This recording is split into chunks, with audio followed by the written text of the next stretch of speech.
हुकूमत ने ईरान जाने वाले ज़ायरीन के लिए हफ्तावार परवाज़ों की तादाद 6 से बढ़ाकर 15 कर दी, जबकि ज़ायरीन को मज़ीद बेहतर और कम लागत सहूलत की फराहमी के लिए फ्री सर्विस शुरू किए जाने पर भी गौर शुरू कर दिया गया है।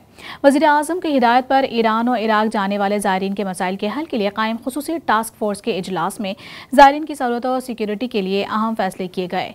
ईरान के लिए हफ्तावार परवाज़ों की तादाद बढ़ाने की मंजूरी दी गई, जबकि इराक जाने वाले ज़ायरीन के लिए परवाज़ों की तादाद बढ़ाने पर गौर किया गया।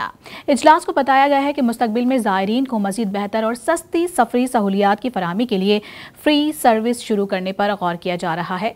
अगले साल 1 जनवरी से ज़ायरीन ग्रुप ऑर्गेनाइजर्स का नया सिस्टम लागू होगा और सालार सिस्टम मुकम्मल तौर पर ख़त्म कर दिया जाएगा। 1 जनवरी 26 से ज़ायरीन सिर्फ ग्रुप ऑर्गेनाइजर सिस्टम के तहत ज़ियारत के लिए जा सकेंगे। आशूरा के बाद अरबाईन के लिए सिक्योरिटी सूरत हाल का असर नौ जायज़ा लेकर ज़ायरीन के ज़मीनी रास्ते से सफ़र से मुतालिक फ़ैसला किया जाएगा।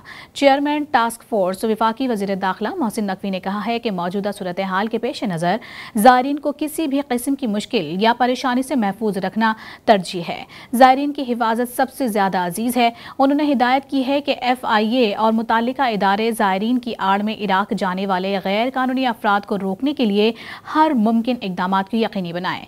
इजलास में वफाकी वज़ीर मजहबी उमूर सरदार मोहम्मद यूसुफ, वफाकी वज़ीर समंदर पार पाकिस्तानी चौधरी सालिक हुसैन और वज़ीर ममलिकत बराए दाखिला तलाल चौधरी ने शिरकत की।